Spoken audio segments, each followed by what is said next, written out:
Because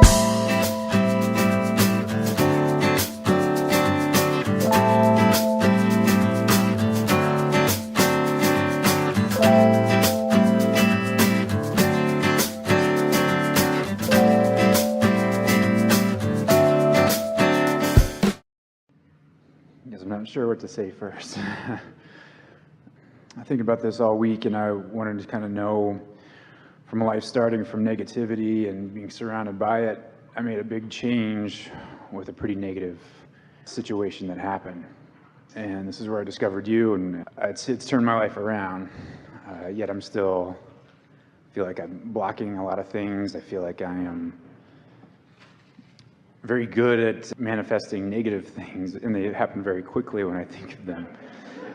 And it seems like the days that I am working the hardest, or even starting out on the highest flying disc that I know of, it still ends up pretty bad, or I still manifest things that are very negative. And I want to get clarity on this, and I want to know what I'm doing to pinch myself off. Well, it's logical that if there is something that has some momentum going, that the momentum might play out.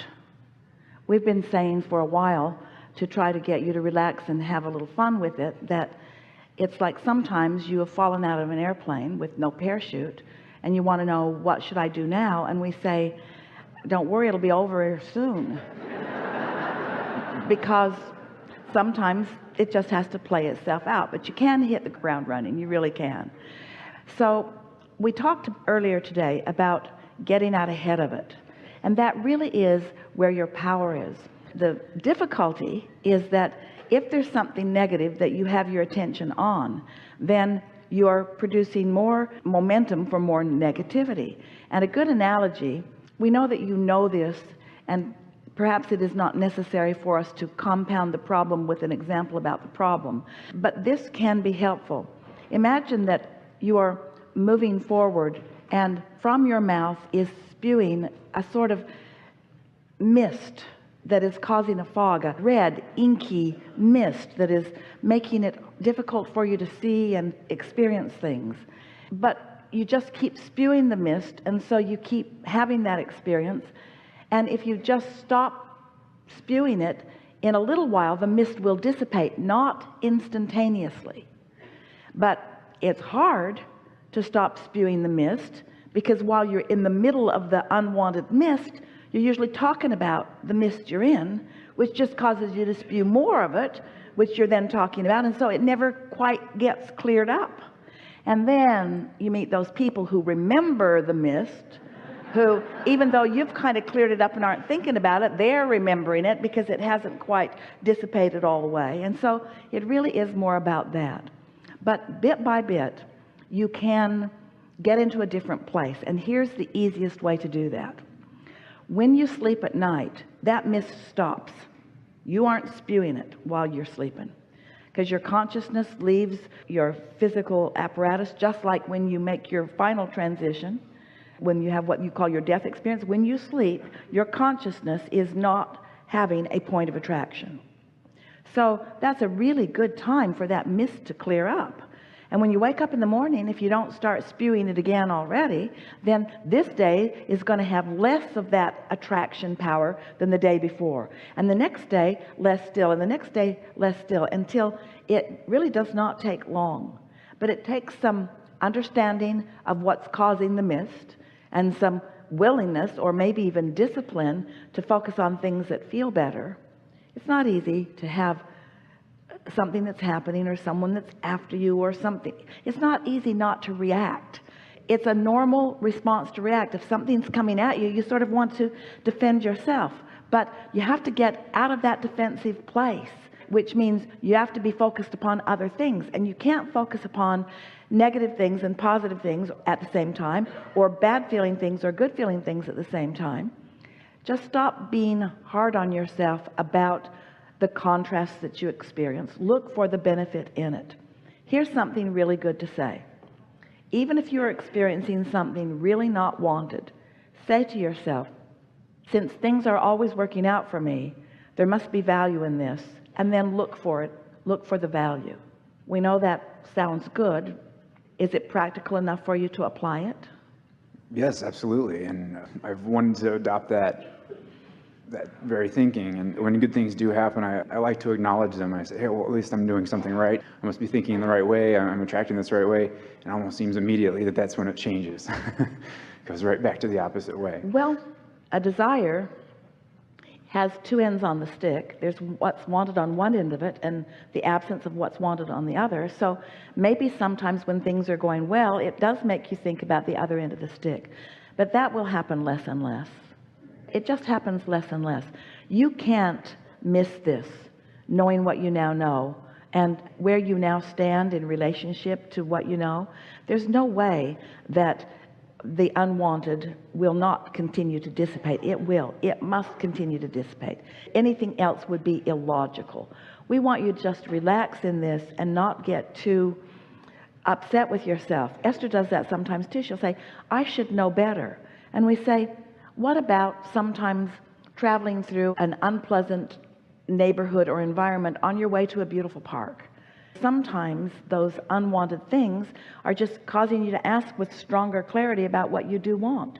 It's all part of it. And you didn't come into this physical experience intended by yourself or anyone else to figure out how to be perfect and get it just right all the time. That's why we say you never get it wrong and it's never finished.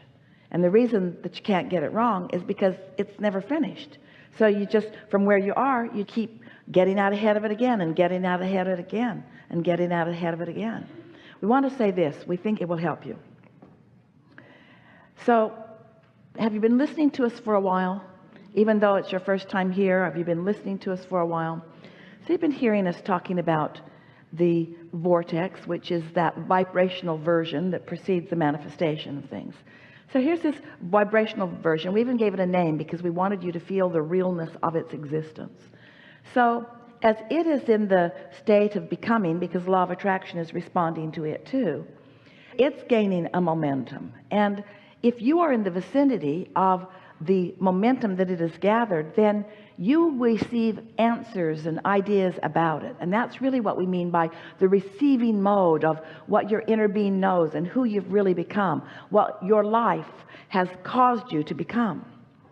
So as you feel better more of the time, as you care more about how you feel, as you put higher emphasis on the joy part of the triad of intentions, so that you are feeling better more of the time and ideas begin to flow to you. When those ideas come and you know that they came from that source energy place because they came with such a burst of enthusiasm and you felt so good about them initially, at least, as those ideas play out, it's like that 4 days of magic that our friend was talking about. Things just unfold beautifully.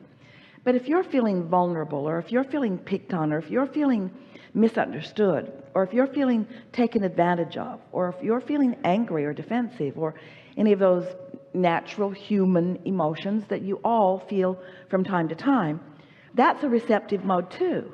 And what comes from that are unpleasant conversations and unpleasant experiences and unpleasant things. And we don't want to hurt your feelings as a human race, but most of what you all are doing is from there. Most of the things that you're talking about, your politics, most of what is going on with religion, so much that you're talking about has been generated by you as individuals in a mass consciousness about unwanted stuff. And if you spend all your time milling around with each other and considering life about those things, it's hard for you to get into the receptive mode. You almost have to withdraw a bit from what's going on. That's why meditation is such an effective tool about raising your vibration, or rampages of appreciation, or doing things that truly are good feeling and pleasurable to you. You just have to find some way of disassociating with the momentum of this. And we acknowledge, we give all of you credit. That is not an easy thing to do with all of the media and all of the information that's coming at you and all of the opinions that surround you. But that's what we mean by getting out ahead of it rather than being a reactor, because it's not easy to live in this world observing much of it at all without reacting to things. You see things on television every day that you react to. And when you're reacting, you're spewing a vibration. And that vibration, if you do it often enough, is going to become a momentum that's going to feel hard for you to do something else about. So we don't want you to go off and live in a cave. We don't want you to go off and hide from the negative people at work or from the television. We don't want you to disengage from life. We want you to get a deliberate grip on yourself and acknowledge that stuff happens and that's just what's going on. But who you really are is someone who mostly leans toward compliments rather than criticisms. In other words, just remind yourself who you really are. Because with each and every negative experience that you have, there is a counter asking for something that you do want. You can't have a negative experience without throwing a desire for something improved in your vibrational reality. And this is what the evolution of all species is about. All expansion of all things is about that. So what we really want to say to all of you in an emphatic way is that if you want to get into this receptive mode where those magical rendezvous happen, and if you really do want to live happily ever after, it is going to require some disengagement from the stuff that you are reacting to. So we've been talking about step 1 is contrast of life causes you to ask, and step 2 is source gathers everything that you've asked for and gives it to you. When you ask, it is answered. Step 3 is even though it's answered and it's in a vibrational form that you can't receive unless you're in the vibrational vicinity of it. So you've got to be in that place where you can receive the good ideas. And step 4 is mastery of that. Step 4 is just getting so good at that. Step 4 is caring more about how you feel than anything else. In that triad of intentions, you care more about the joy than you do about anything else till you get really good at it. And then step 5, oh, it's our favorite step to talk about, and it especially applies right here and now with you. Step 5 is where you're not mad at yourself when you dip back down into step 1, because step 1 is essential to the equation of eternal expansion. But feel the difference. When you have mastered this step 3 of being in the receiving mode, when you are in the state of allowing and you're really good at it, so you know how to get there, and you get there easier today than you ever have, and easier tomorrow even than today, because you've practiced it, and so you're doing it deliberately and you feel good about it. Then when something happens that you have previously observed and really taken a strong negative hit on, and maybe even gotten all defensive about, once you've mastered that and you are in what we are calling step 5, you can observe without getting all balled up in it. So you become not reactionary to things you can't control. You may observe them, but you've got such momentum going for yourself about your well-being and about the well-being of the planet and about the well-being of others. Well-being is so dominant within you. It's like watching a child fall down or be unhappy about something that he can't do, and you're not really worried about him because you know that's just part of learning how to walk. So you're not down there crying with him. You're encouraging him because you know it's going to be okay. And that's really what step 5 is. It's knowing that it is ultimately okay, that the dominant momentum is that you are a magnificent person. The dominant momentum is that good things are coming to you. The dominant momentum is that you do good things. The dominant momentum is that life is supposed to be good for you. The dominant momentum is that things are working out for you. That's the dominant momentum. And when you really get there, you are far less reactionary to most of the world that's down here fussing over stuff that doesn't matter. Helpful? Yes. And I have time away from work, and those are the times that I really do well, and I bring myself back up to a higher place. And I have identified that even the drive to work here, if anybody lives in Phoenix here, they know, just driving to work or even just being at work, that's what takes me down so quickly. But that was what we were just talking about. Right. If you're really doing this work, nothing will take you down. Because if that were the case, if you all are to live very conditional lives where everything has to be beautiful and wonderful that you are observing in order for you to feel good,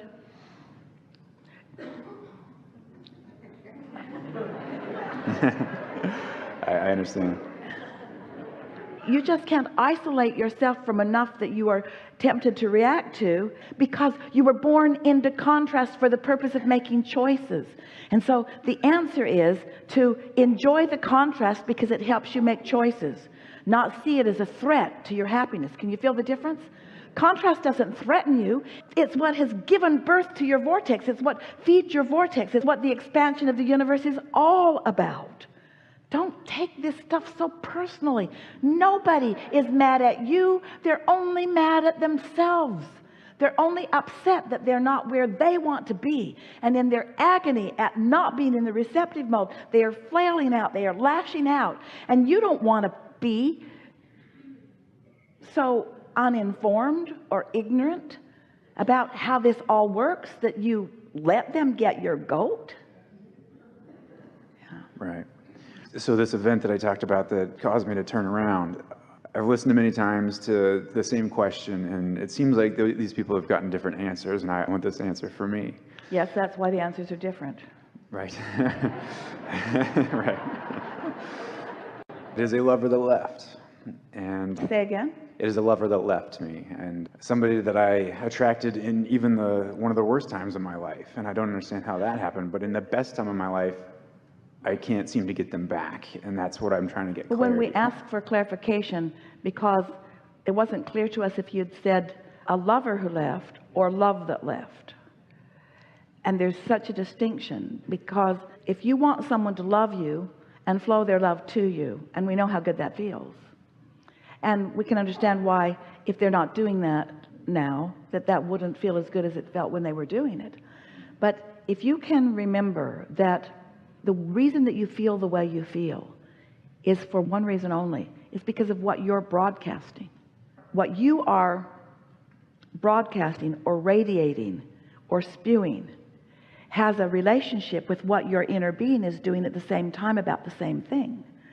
So when it matters to you that you are loved, you can't control that, because people have different ideas about what they want. You heard our friend say she cut him loose. Yes. As she chose what felt better to her. If in order to feel good, you need them to be spewing that to you, you're always going to be in trouble over something, because you are not the object of attention to which everyone else is serving, you see. But when you realize that the way you feel is about what you're flowing, and so what you're really saying to us is, I miss this person who was an object of attention, who I could really flow a lot of love to. I miss having that object to flow love toward. So you're going to have to get creative. You're going to have to remember good times, but maybe that hurts too much. Or you're going to have to get busy doing other things, focus on other things that aren't about that subject. Or you're going to have to step back a little bit and think about so much that you still do love, get in the appreciation mode about different things.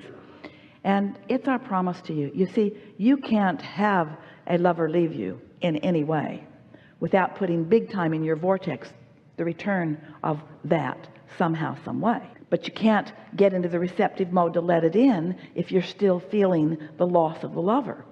The loss of the lover caused you to create another, but you can't find that person if you're not in the receptive mode, and you can't be in the receptive mode if you're still feeling the loss of your lover. Sort of a vicious circle, isn't it? It is. And one thing I've learned to appreciate is what it's caused me to do with my life, to turn it around and learn the things that I'm learning and try to get back on that. And what if that person was never meant to be, was never your intention, it was never meant to be the end of it all in terms of relationships? What if it was a step along the way to help you to get into alignment with who you really are, so that the next lover who comes is also predominantly in alignment? I was afraid you were going to say that. Well, it's easy for us to drop these breadcrumbs for you because we can see the whole story. In other words, we understand the whole thing. We know who you are, and we know where you're going, and we know it can be fun. But you've got to put yourself in the place where you can feel the fun and feel the ease and feel the joy in order to receive the good ideas and experience the good timing to have. But you see, even though we know you really want this lover, even if we knew where this person was, we would not take the other by the hand and you by the hand and bring you together. Not right now. Because, first of all, we are not the creator of your reality. And even though we know that, isn't it nice if you have enough experiences to get you really solid in that receptive mode. Because if you're sometimes spewing inky mist, you're going to meet somebody that's not going to pan out.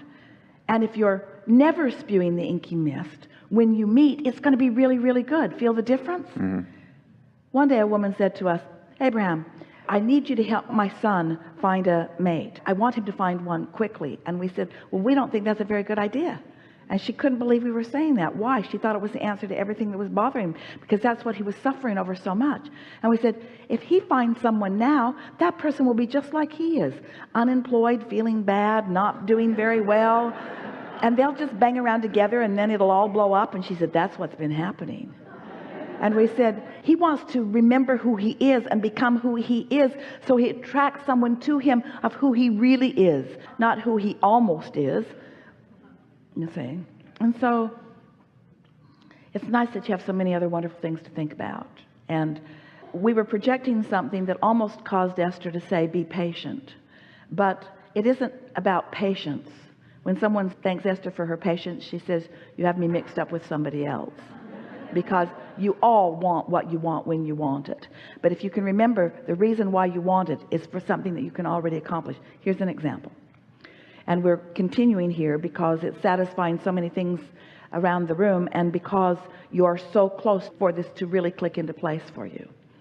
So feel for just a moment the idea of having quickly or now having $100,000 or $200,000 or $300,000 at your fingertips to spend in any way you want, and feel how nice that would be. And then feel the difference between the universe yielding to you instantaneously a way for that to happen in terms of probability, and the ability to imagine prosperity.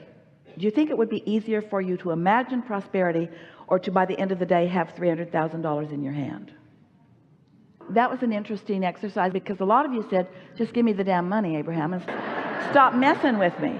But what we're getting at, given the belief systems that most of you have, the idea of getting the money and getting it today is far less likely to you than the imagining of it. And yet you say, but Abraham, the imagining of it would be far less satisfying than the having of it. Well, we'll give you that from where you're standing, but we want the imagining of it, which you can do today, to be enough so that you do it today. And since you can do it today, if the imagining of it will be enough for you that you let it soothe you, then it is our promise to you, it will turn into the thing. Those thoughts will turn into the thing. But if you need the money before you allow yourself to have the thought, you've got yourself at a stalemate. Did you hear that? You got to do the vibrational work first, and then it will turn to the thing that you want. So that's why we were saying that we don't want to just give you the thing, because we know how much fun you're going to have in the journey as the thoughts are turning into the things. And you all are so looking forward to the relief of having the things, and we want you to find the relief before the thing comes, whatever the thing is. Yes, and I greatly appreciated what you said to an earlier person too about that, about letting those things happen and letting that other person create their own reality too. So my final question would be, my desires are this is the reality I want to create. I know she wants to create her own reality, and I've gained that appreciation today that she's doing what she wants to do, and she's making that for herself. But what of that? You know, the things that she wants to do, if it's not in line with what I'm trying to create as well, and bringing her back. I mean, of course, I don't want to force somebody to do that. Well, here's the thing. We don't want you to bring her back. We want you to bring your happiness back. And when you do, someone like her or her will come back, will come to you. You got to let go of it being this specific person, and you got to let go of it being this specific person right now, and you've got to broadcast as if it's already happened, and then it will begin to happen in obvious ways. You see, it's difficult, we know. When you really, really want something and it really, really isn't happening, then you really, really, really are annoyed at these words. Really, really, really. We know, because you have felt the relief of things going the way you want them to go. But we just got to say to you that you are training yourselves to be conditional, and that's not going to serve you well, because there are conditions, as you have found out, that you can't control. If you could control the conditions, she'd be there where she wanted to be or not. in some ways. If you could just get through to her, just let go of needing to control the condition and control the only thing that you can control, which is the way you feel, by all of the tools that you have, looking away, looking at other things, finding snatches of time when you are feeling really good. We wouldn't spend too much time remembering the good times, because that just makes you feel the absence of the good times that maybe aren't happening right now. And then the better you feel, the better you feel. The worse you feel, the worse you feel. The worse you feel, the more you spew. The less you spew, the better you feel. You've got this. You know what to do. And we would like it if, when we say have fun with it, you would not think that we are mocking you. In other words, have fun with this. We mean it. Have fun with this. Have fun with releasing your grief is what we're saying. Have fun with releasing your grief. Well, all you hear is grief, grief, grief, grief, grief. Have fun with moving forward to who you are. Have fun with remembering who you are. Have fun with all the gifts that are coming to you out of this. Have fun with the stability that you're discovering as a result of this. Have fun with the autonomy that is you. Have fun with the alignment with source energy that is you. Have fun with hooking into the clarity of source energy, who knows who you are and what you really want. Have fun with watching the trail light up for you. Have fun with, after the fact, when you're together, remembering the way that you came together. Jerry and Esther told that story endlessly, of the way that they came together and the number of ways that after the fact that they were together, they realized were also lined up for them to come together. The way they met and the way they came together was a thrilling unfolding to them. But the longer they were together and the more people they met, the more people that they knew were going to introduce them anyway. In other words, it was going to happen because it was in the vortex. There was no way that it could not happen, you see. No way that it could not happen. No way. There's no possibility that you are not going to find this person that you are looking for and live happily ever after. There's no possibility that that's not going to happen. But you got to get over the fact that it hasn't happened yet in order to let it happen. That applies to everything you want, no matter what it is. Enough? Understood. Thank really you. Good. Thank you very much. Really good.